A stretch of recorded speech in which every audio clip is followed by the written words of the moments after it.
Hello, I'm Peter Matthews, and welcome to this AI for Net Zero webinar.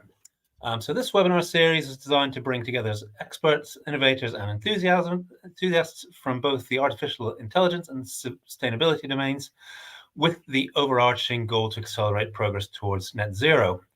The series aims to engage and inform communities about the groundbreaking research and developments at the intersection of AI and sustainability.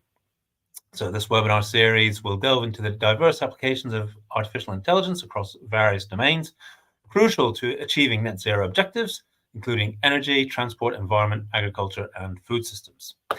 Today, we're going to have a talk from Professor Hongjian Sun. Hong Sun is the head of the Durham Smart Grid Laboratory at Durham University, where he's been since April 2013. He received his PhD from the University of Edinburgh and completed postdoc research at King's College London and Princeton University. Professor Sun has successfully led numerous projects funded by various bodies, including EU 2020, UK EPSRC, and Innovate UK.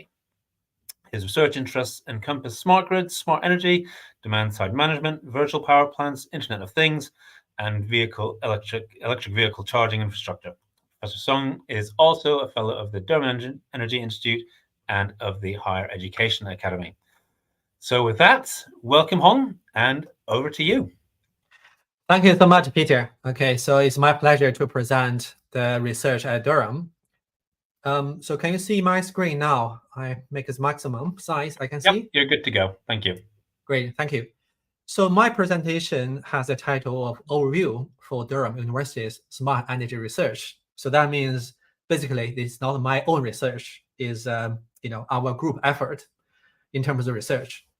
I mean, beyond the professor role in the engineering department, I'm also taking a role as director of research. So that means I have privilege of overseeing all the research activity in the department. So this is why I know our smart energy research very well. Besides my departmental role, I'm also editor-in-chief for IET Journal in Smart Grid. So welcome any new submission you have. Well, let's look at the national data we have in terms of our energy sector. So you can see that is latest data from 2023, last year. Okay, so in the UK, you can see at the moment, so transport sector is still the largest portion for generating the greenhouse gas emission. Okay, you can see next one, which is building and product, but actually is mainly heating, getting majority of the emission for that sector, building and product sector. So if you combine, you can see transport plus heating, they are roughly about 50% of the carbon emission for the UK. I'm very glad to say our power system research going very well, and you can also see from the green sector, okay, so energy supply for electricity supply, in the past few years, the carbon emission was reduced from roughly 20%, 24% in 2020 to this year, become half. Now we have 12% of carbon emission. So this is also about how we organize research in the engineering department as well. So you can see we mainly focus on transport sector, heat, or building, and then the power sector, okay, to organize our research. So you can see we have similar pie, okay, so transport and building, heating, and then we have electricity. So in terms of transport sector research, so you can see we are leading a national clean maritime research hub, which is now led by Professor Tony Roskilly in the department.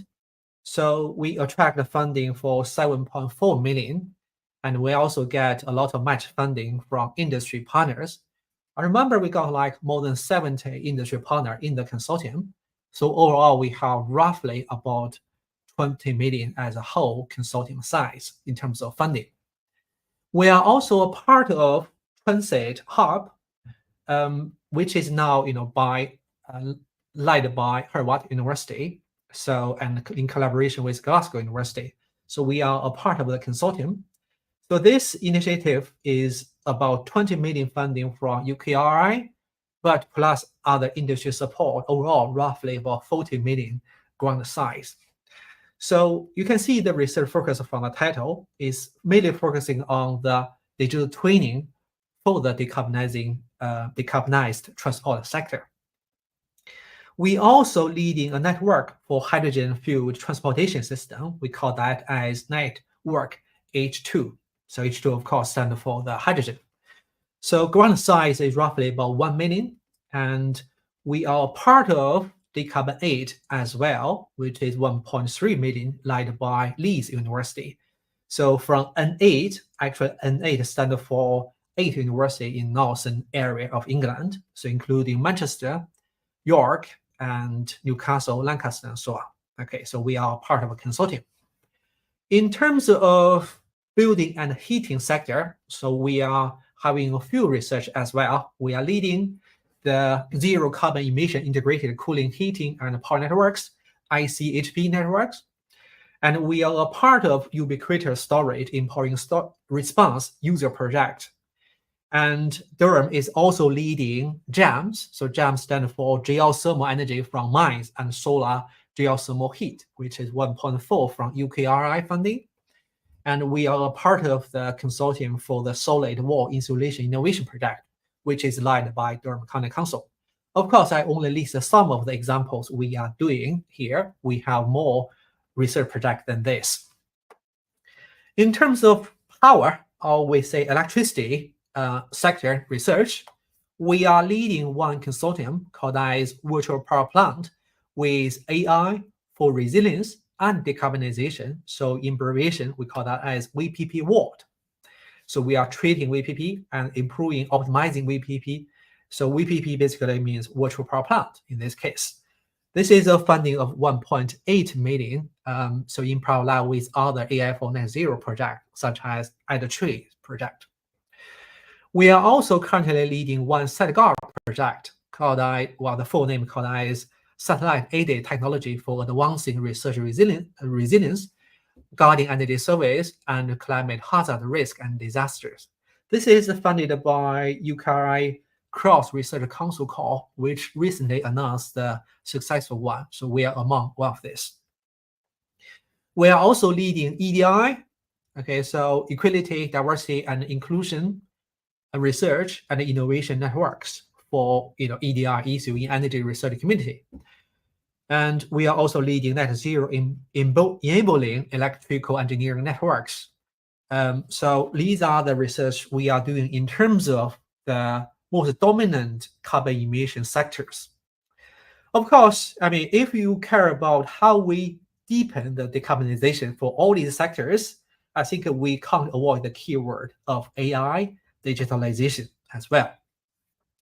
As I mentioned, so VPP World is a part of an AI tool. We developed some tool called as Physically Informed AI. Later I will introduce a bit more about that methodology we are developing. And in terms of AI digitalization, we also are part of the national effort, such as China Hub. Okay, so China Hub stands for Communication Hub for Empowering Distributed Cloud Computing Application and Research, which is led by Imperial College, and we are part of a consortium. We are also part of Titan Hub, which is 14 million funding from UKR as well. So full name is called as Platform Driving the Ultimate Connectivity. So basically, we are focused on how we connect the things together to deliver some promising functions, such as a prediction function or predictive maintenance from AI digital twin. I'm going to pick up a few of them because of the time limitation for this webinar. Okay, I'm not quite sure how much you know or understand about power system. Okay, but basically, power system work like our road traffic system. For some of the city center, you may have one-way system, or some broader road you have like two-way system, or you could have dual carriageway or even motorway, right? But currently, the power system, was designed several decades ago. We mainly designed that system as one-way system. So by one way, we mean the power. If we think of power is kind of vehicle, you drive a car. So the power is mainly generated from our huge generators. such as gas turbines or could be nuclear power plant. All right, and then power will be transported from our power transmission grid, which is similar like our motorway. All right, so we have a huge, flow coming to the transportation. We have a huge delivery capacity for the transmission grid, and then we have pretty like country road. All right, so we have power distribution grid, so they have limited capacity to deliver power, and then we have our end user, which is your destination, which is our home user, to consume energy by, for example, lighting, by charging an electric vehicle, or could be simply watching TV. All right, so that is a one-way system. We generate from one end and then we deliver to the consumer end. But you know that we can't use our traditional power generation, decade again and again, for the future scenarios. Okay, we need to replace them, particularly for the carbon emission heavy or intense generators, such as gas, or could be for some country could be coal-fired power plant, because they are carbon intensive. All right, they are generating a lot of carbon emission. So by replacing them by nuclear, if possible, if we don't have any security or nuclear concern, we can develop more power plant in the nuclear side. But again, that is huge kind of concern for the pollution and so on. Majority of effort, as you know, is made to replace them by wind energy, by solar energy, particularly for the wind energy. So UK is doing very well, it's leading the game. All right, so, and if you look at the carbon emission for the national figure, so the wind energy is contributing the most of renewable energy from the generation mix in the system. For the consumer side, we are also developing some small scale renewable generation, such as on the roof solar panels, or could be small scale wind turbines. And we also think about electricity used by electric vehicle. We use that as a kind of battery, and then we can charge the vehicles by using solar energy, and then so actually they are carrying some clean energy. Okay, the problem is, so we have a lot of challenges around this new system. Okay, I would say that is like renewable energy era. Okay, so the first challenge we have is how we should keep the lights on in this strategy. Probably it's difficult to understand why we keep lights on and how we keep lights on. At the moment, we have a huge locomotive, which is our traditional power plant.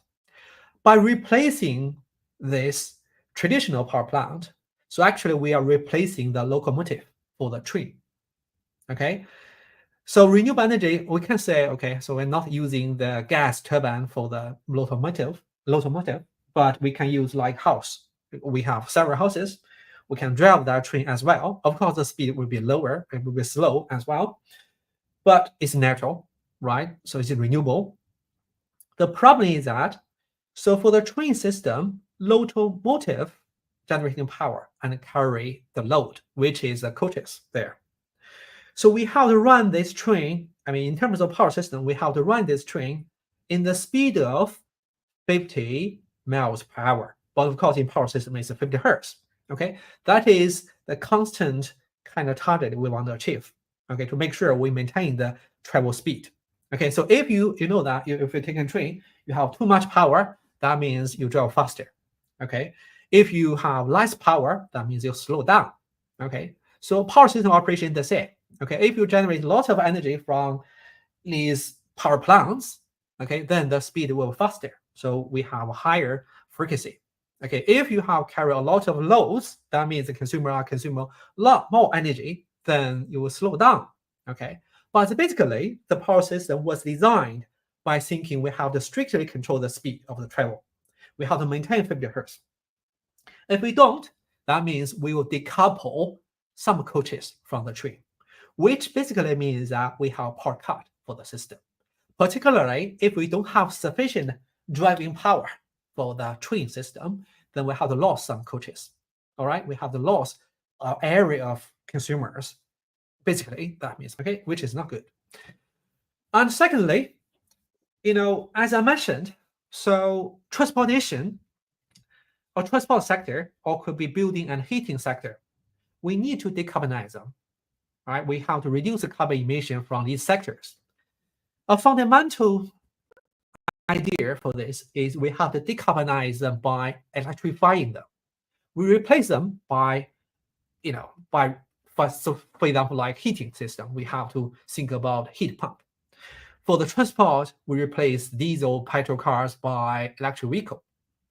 They are very, very heavy load.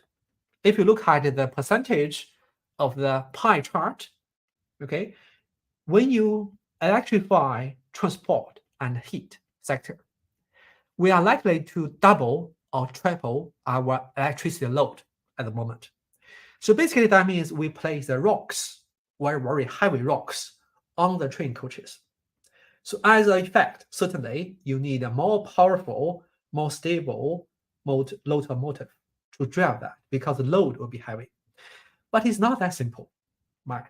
So it's not like constant load into the power system, right? So for example, like heating system, you have huge heating demand during winter, but summer we don't need it. All right. For some days hot, we don't need. Some day cold, we need it. So that is time varying kind of load for the system. So that means we have to adjust the driving power for the train. And the transport is the same. It has daily variation as well. You're not going to drive a lot or charge a lot for like working time, okay?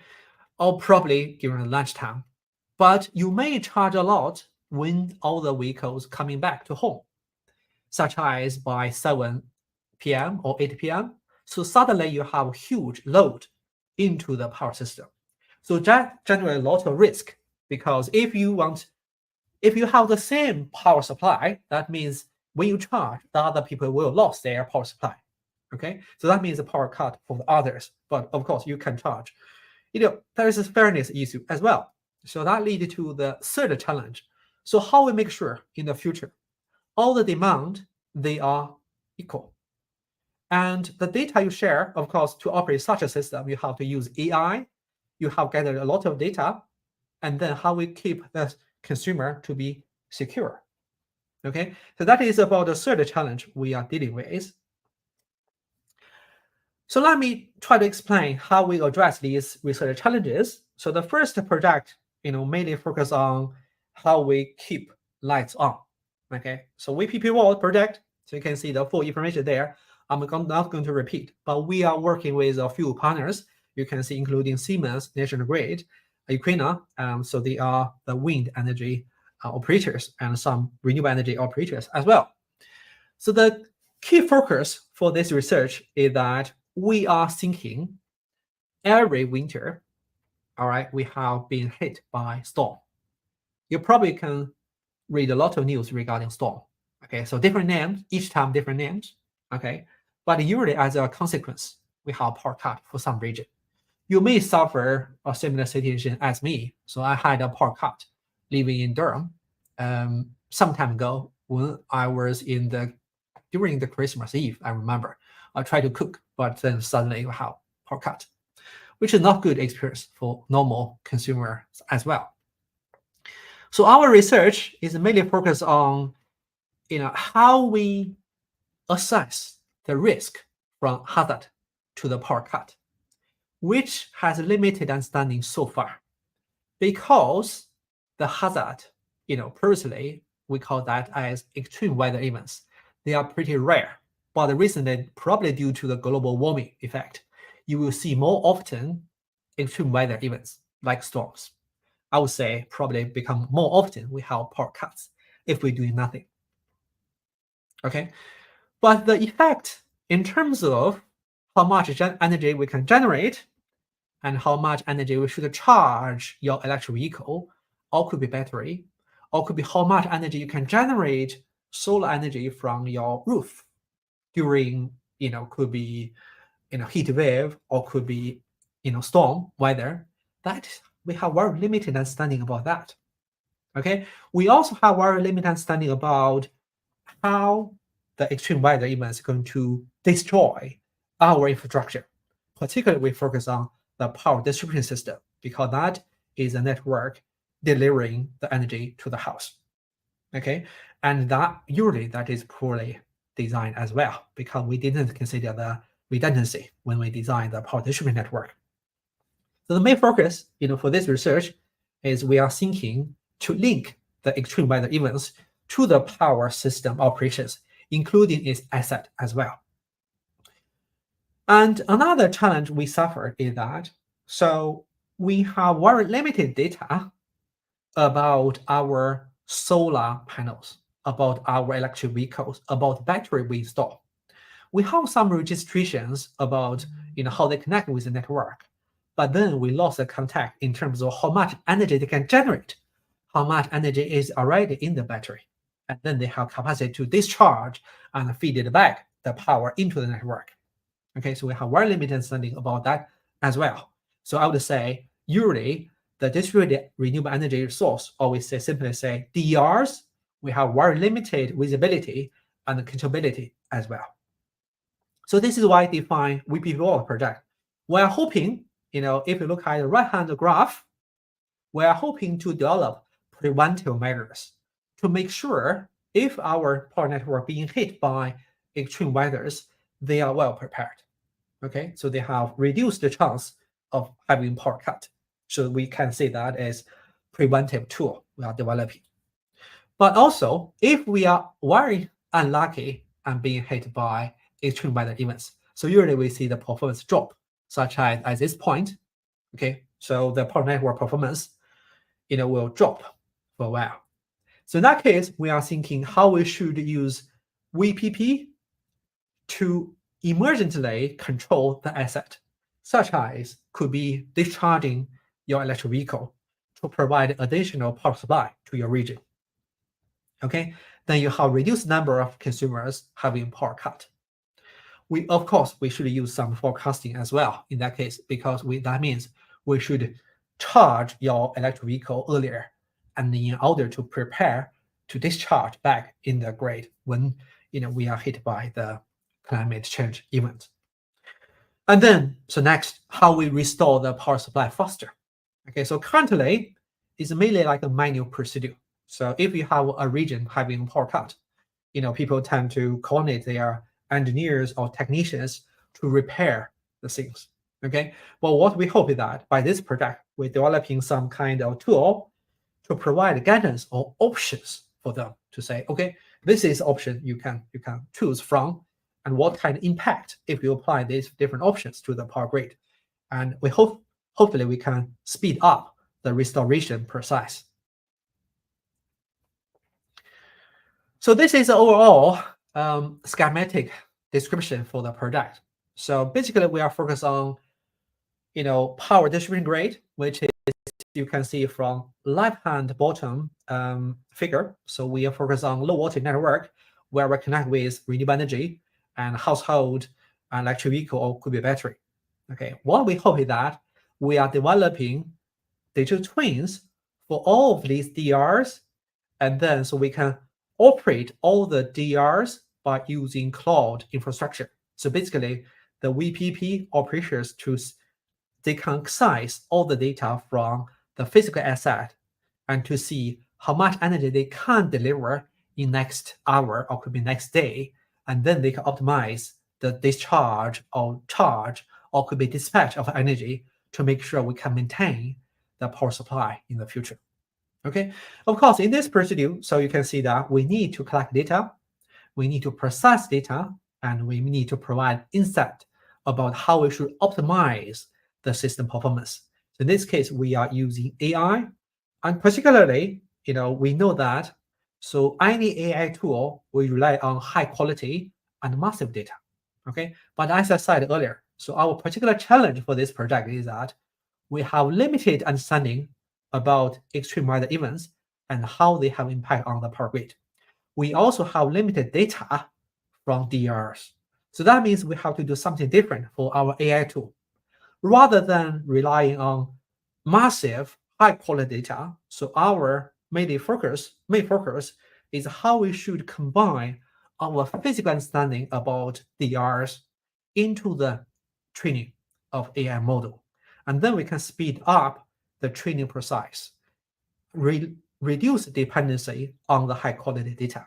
So that means we should regulate ourselves and update the model by ourselves, but not to be ridiculous, because we still have the governor, which is from our physical model. So in terms of organization for the work program, so you can see we divide the whole program into 4 work packages. So work package 1 mainly focus on digital twins for DERs, so where we should explore the data from different sources to see how we use them and to better understanding the physical asset by developing digital twins for them, and then how we should deploy DERs in order to maximize the power grid resilience against the extreme weather events. And for work package 2, the yellow box you can see, so that made it focus on environmental aspect. We try to develop climate models to see how the climate going to have impact on the DERs, particularly such as like, if you have very hot weather or very cold weather. So the battery capacity is going to be reduced. Okay, for example, very cold, minus degrees, is going to be difficult to discharge. Okay, so certainly the climate model will have impact on the energy you can deliver or you can generate in the DERs. And hopefully we can provide warning as well, particularly for such very severe, extreme weather events like storm. Okay, so if a storm is happening, then we should inform the operators to say, okay, so pay attention to the limitation in the network of the DERs. So you have to update your operating strategy. So this is why we came to the work package 3. So work package 3 mainly focus on, in different weather conditions. So what our flexibility? Okay, we have to provide online assessment about our DERs, energy generation capacity and operating capacity. Okay, and then we have task 3.2 working on optimization. Okay, so we can achieve different kind of objectives. Particularly for this case, we are thinking the resilience of the power grid. And then now we are using the smart grid laboratory to test the methodology we develop and try to verify them using the real power network. So as a side, we are working with different partners. So you can see mainly Edinburgh University, they are working on the work package 3, and Birmingham University in collaboration with the Durham team, so working on work package 2. And North Edinburgh made it focus on work package 4 using microgrid testbed to test the ideas we have.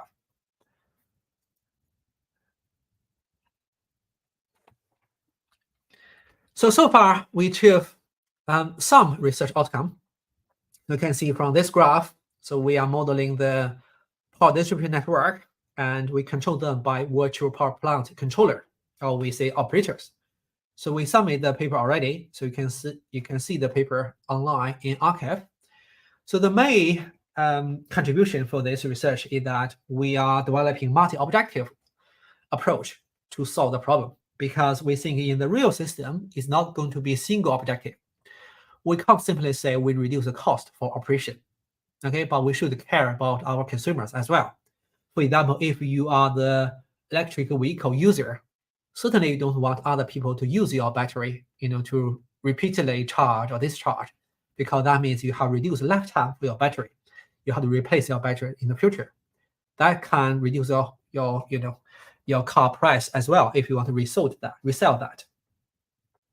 So this work will mainly formulate a multi-objective problem. So we consider the user inconvenience. We also consider battery degradation, operational cost, but also the global or the network level carbon emission from a whole system. We try to minimize all of them. Okay, minimize inconvenience for the user, but also minimize battery degradation and minimize the cost as well. So then we try to find a balancing point, so which you probably know, you heard about Pareto flat, by thinking about selecting optimal solution from optimal options. Okay. We are also producing several papers. Of course, you can see from screen, and then you can search them online as well. But I'm not going to tell all of them, but a few highlights. Okay, so the first paper, we mainly focus on how we should identify solar panel electric vehicle from our net meter data reading. Okay, why we do that? Mainly because if we directly access smart meter data for the consumers, we have security concern. We have cybersecurity concern. So from our previous research, we know that if we regularly access smart meter data, such as we read the meter data every 15 minutes or could be half hour, we can easily identify what they are doing at home. So certainly we're not going to do that. So we are, in this project, we are thinking how we should use aggregated meter data. Okay, such as that could be from a transformer in the network. And from that transformer, we can identify how many solar panels in this region, not individual house. Okay, and then how many EVs in there, what kind of capacity it look like. And for this research, we increase the classification success rate by some percent. Okay, so you can see the right-hand side is illustration about that. So where you have net meter data, so the orange color, which is EV charging. Okay, you also have your PV generation. So they have different kind of power direction because we are generating the power. But the charging, of course, that means consume power. So basically the consumed energy, okay, so they are positive.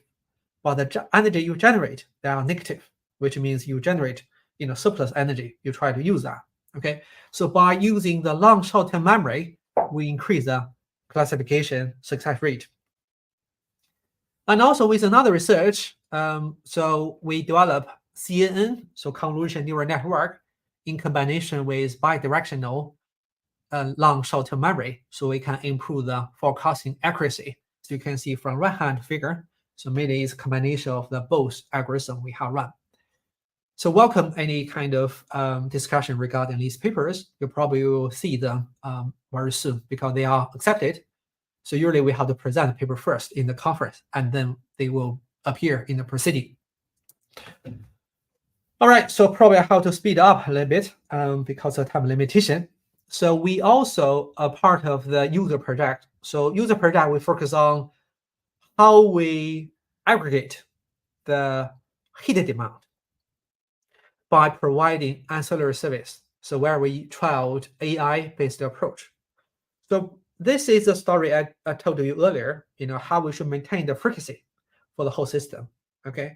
In this case, we are thinking about this kind of cylinder. You'll probably see this cylinder from your home. Okay. So normally we are using gas supply to heat the water, and then you can have a shower or hot water supply in the tap. Okay. So, but you probably didn't notice that in the gray box, okay, the lower gray box, you have power supply as well. If you don't have any gas supply, so you have switch on your power supply, that will heat the water, cold water in the cylinder as well. So you can still have hot water in there. So basically, by controlling all these water cylinders, we can boost the load. Sometimes we can reduce the load as well. Okay, so which is good way for controlling the frequency in the system as well. Okay, and in this project, we are thinking about aggregation about several hundreds of water cylinder and to see how we can deliver the ancillary service, particularly for the frequency response in this case. So particular useful model we develop is called as energy hub. So basically in this case, we consider multiple energy vectors, as I mentioned. So heat demand is highway as well. So in the future, we have to consider how we should optimize the heat demand when we use any, when we have any heat demand, how we should switch on them, and when we should do that. And then so we could have reduced the carbon footprint overall, but also reducing the energy bill for the consumer. So in this research, we made a focus on developing digital twins for such a very complex system where we have multiple energy vectors. You can see, so blue means gas, we have heat, but we also have a power indicated by black arrow. Okay, so the research involved some deep neural network usage. So basically, we use the forecast, to inform the deep neural network, and then see how we correct errors. So very similar as what I mentioned before. So how we use our physical understandings, okay, to tune or retune the deep neural network in order to achieve very low loss function. Okay, so the full paper you can see from the below reference. For the SWI project, so SWI stands for Solid Wall Insulation Innovation Project. So the whole project, of course, is larger. Is led by Durham County Council, and we deployed a lot of kind of thermal rating, very efficient kind of wall material to renew the insulation for these individual house. But in the same time, for our researchers, we want to ask our question, so what will be the best way for engaging with our individuals or community to achieve the net zero goals? I mean, I would say if you look at the national data, so I mean, UK is doing pretty well. So you can see nationally, so the carbon intensity per kilowatt hour now is roughly around between 200 to 300 grams per kilowatt hour energy we consume. Okay, but this is not going to be useful for our consumers. All right, we don't know, what we are doing. Why we link our activity to the national carbon emission intensity, indicator. I mean, what we develop is that we are thinking about how we give individual carbon intensity data to a particular consumer. To say, if you are consuming energy by opening your oven, in 5 p.m., what kind of carbon intensity that look like? Particularly if you have a solar panel on the roof. All right, you can generate some energy. Of course, for example, if it's a very sunny day, you generate a lot of solar energy, but you can't consume it. Then in that case, I would say for that person's house, the carbon intensity should be 0, because you all consume energy all from solar. You're not consuming energy from a power grid. So this power will not generate from the coal or gas power plant. Okay, you generate by your own. So that should be 0 carbon intensity. But certainly for the evening time, when you don't have any sunshine, you open your heater. Okay, so that is very heavy. You have to follow the national intensity level. Okay, so basically we want to do that. We provide data that is kind of app data. So we track the carbon emission, and then provide that to the consumers. We generate our own data by analyzing how much energy you can generate, how much energy normally you should consume. Okay, what kind of national intensity look like, and then we create or calculate our own individual carbon intensity. So this is how they look like. So the national level carbon intensity is indicated by dash blue color. That's a national level. It's not your own individual business. Okay, but if you are having a solar panel on the roof, you can generate during the daytime. Okay, so it depends on how much energy you consume in different hours. So your carbon intensity, individual carbon intensity, could be very different, such as the red color indicated below graph. If you consume less, you generate a lot, then it's 0. But sometimes if you don't produce any energy, you only consume, so that means your carbon intensity will follow the national level carbon intensity. So we use that data to schedule the appliance we have. So particularly you see that, so the dashed red curve means your individual carbon intensity. And the yellow line, they are your original consumption. Okay, let me double check. Okay, so sorry, the blue one is your original demand. Okay, so then sometimes you can see from the evening by 8 or 6 p.m. so you have huge appliances, and that appliances actually is using your power grid energy. So which means the carbon intensity is huge, it's high at least. Okay, so then what you want to do is that you want to reschedule that appliance from the evening time into some time that you have very low carbon intensity level.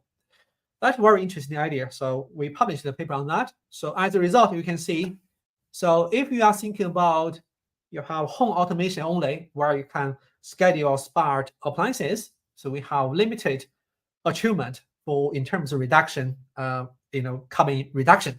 So we can achieve roughly 24% of carbon reduction. If you purely install solar panels, you can reduce the carbon emission by about 27%. But when we have this individual carbon intensity plus home automation, and then we can achieve roughly 75% of carbon reduction. All right, probably I speak too much. Okay, so, and I introduced you earlier regarding the China research we are doing, but also the Titan research we are doing. So we are among of the consortium.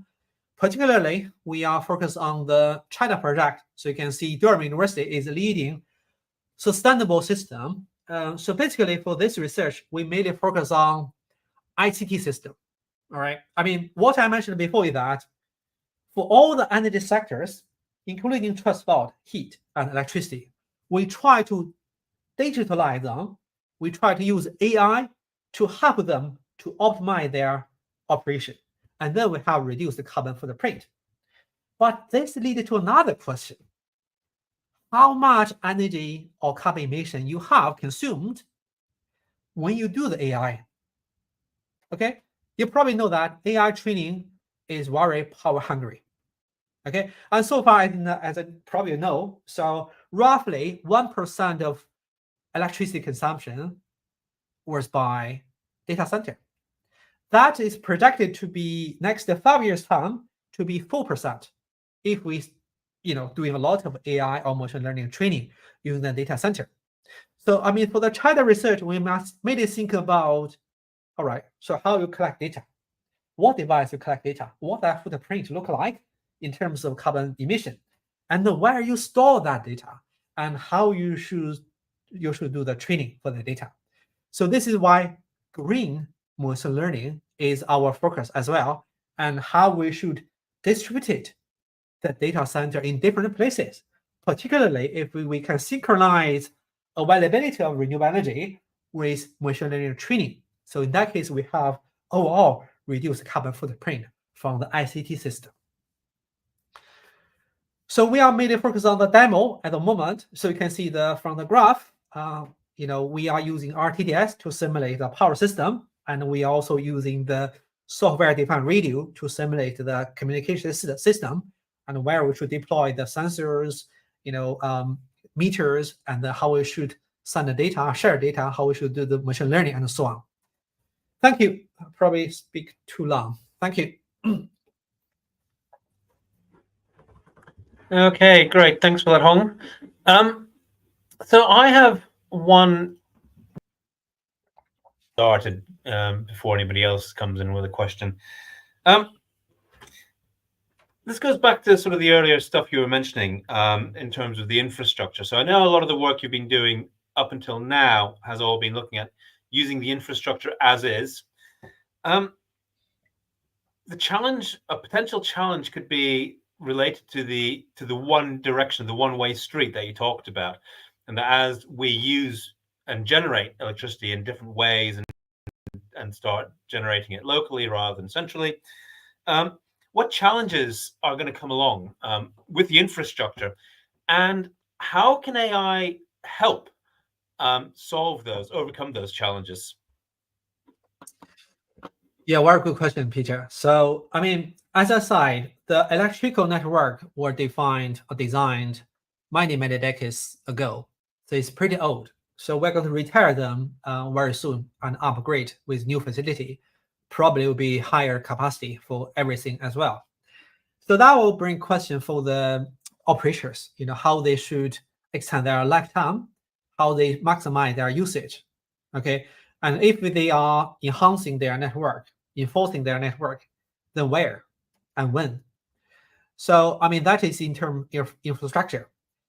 Probably that depends on how fast we can adopt the renewable energy in the consumer side. Also depends on, how many of us are using electric vehicles. So if we are picking up very quickly, I'm afraid they have to pay the bill very, very soon. Okay, such as Northern Power Grid. If we have a lot of millions of electric vehicles nearby, they have no choice. They have to do it. But certainly any smart technology will help them to better manage, their infrastructure. Could be also our consumers' device as well, and then that will be going to be win-win. Okay, because I mean, usually if you are running a network, so all the costs potentially will be partially shared by consumer. Okay.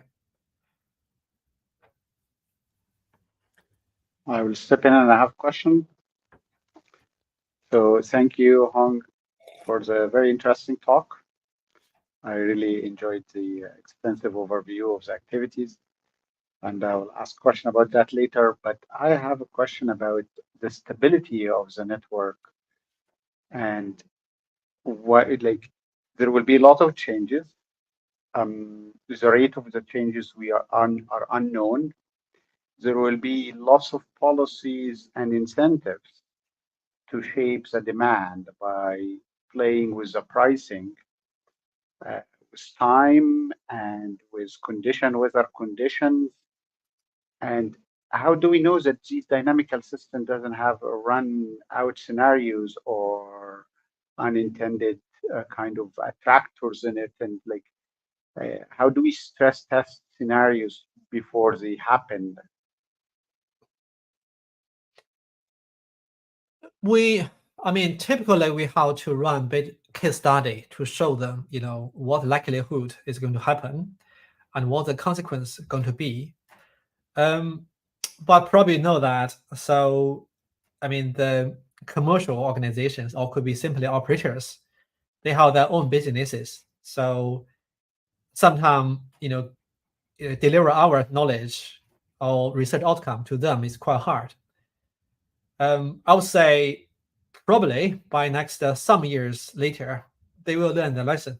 If they don't pay the bill now, probably they have to pay it later. So, that is national trend. If we decarbonize, we want to achieve net zero, I would say there's no choice. So you probably know that very traditional energy trilemma problem. So it's difficult to solve all of them. So if you care about sustainability, you could pay high cost, or you should have low security. I mean, you have to balance them.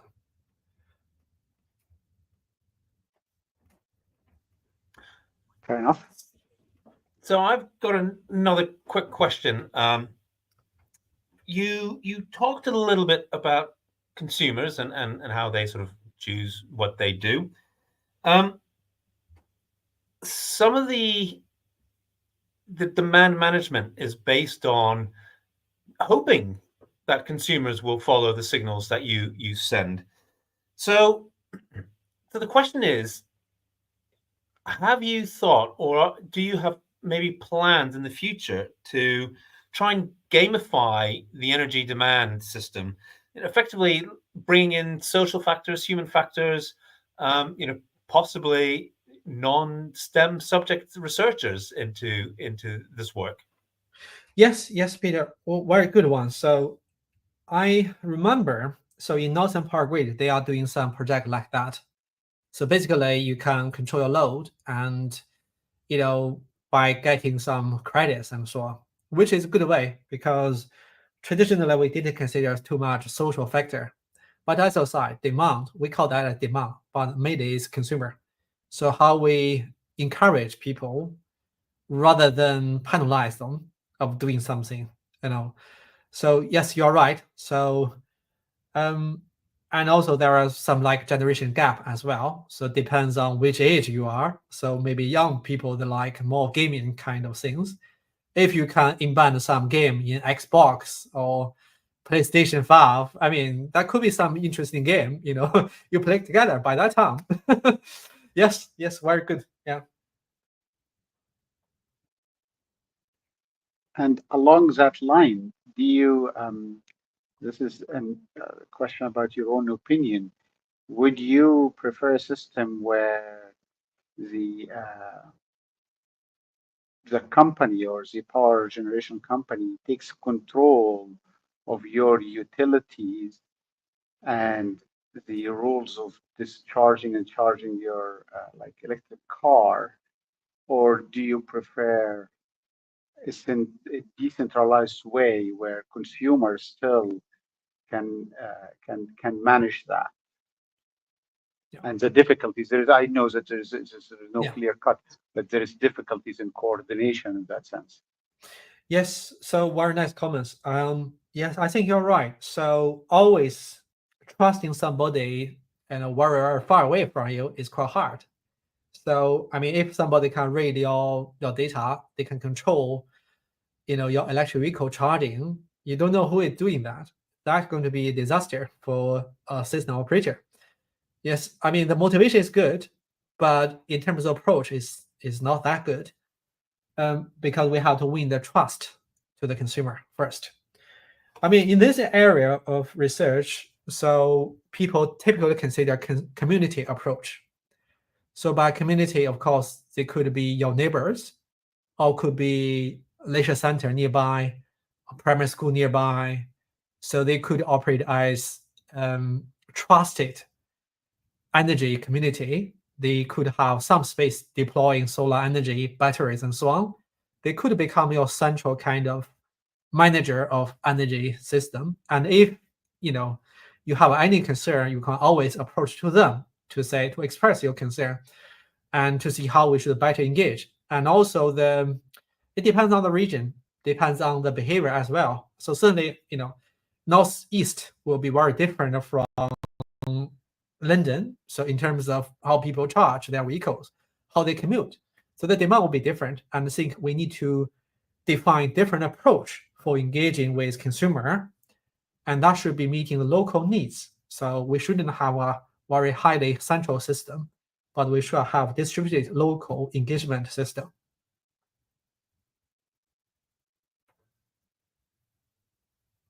But if we take it farther in kind of sci-fi style, the company raises the price.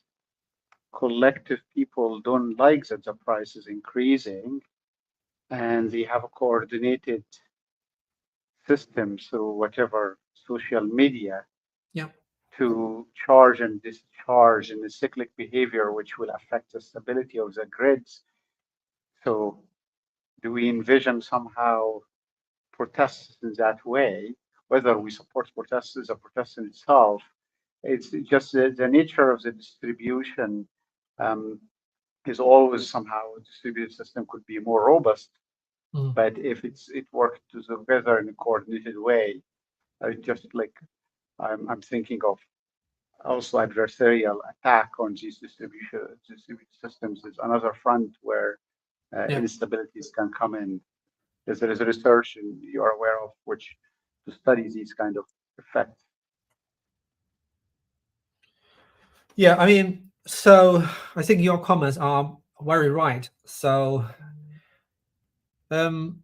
in terms of that area of research, I mean, we have done research mainly focused on how we should update the current system. So you probably know that for our medical healthcare system, so they have pretty high priority to have a pretty guaranteed power supply. But for some region, as normal consumers, we have normal kind of priority. Well, I would say no priority at all. But the key thing will be, so how we consider social needs for the power supply and how individuals should be treated fair and equal when you design any energy system, or could be energy scheduling or dispatch system. So we have to consider the social kind of aspect of needs as well. I don't have any good solution for that, of course, but we have done research on peer-to-peer energy trading, which is mainly gaining more trust by working with a neighbor. So that will be decentralized system. So your business will only happen with your neighbors. So no any central kind of system. Is your own agreement. And you can use smart contract to define the rule for trading. So when you want to buy or you need energy, rather than buying energy from the central suppliers or utilities, you buy from your neighbors. And your neighbor define the price, and you're going to negotiate that price, by some digital technology. So then you can get some kind of trade-off. So I think probably that will be the best approach I can think of at the moment.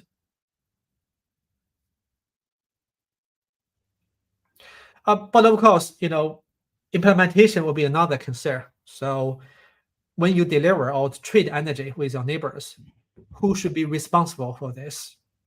You can say, okay, I'm going to sell your 5 kilowatt-hour energy, but what if you deliver 4? Okay, you have 1 kilowatt-hour deficit. And how are we going to arrange a contract with that? How do you want to pay back? And then when you deliver energy using the network, then do we need to pay DSOs, distribution system operators, because you trade the energy by using their kind of facility? A lot of the issues, around the research we are doing. Yes. Okay. Well, thank you very much. I think that's pretty much it. I haven't seen any other questions yet. So I think I want to close the session. Thank you for attending. Looking ahead, we're quite pleased to announce our next webinar, scheduled for Tuesday, 17th of September at 2 p.m. In this session, we're going to be looking at a couple of early career researchers' work. We're going to be sharing their innovative work in the AI for net zero field. Looking further down, we're also opening up opportunities for more speakers and encouraging diverse contributions from within the AI for net zero space. If you're interested in presenting, please reach out to the organizers through the contact details in the YouTube channel's About section. And so with that, thank you very much, Hong, for that talk. Thank you, Ahmed, for organizing this. And with that, we'll see you next time. Bye now. Thank you. Bye-bye.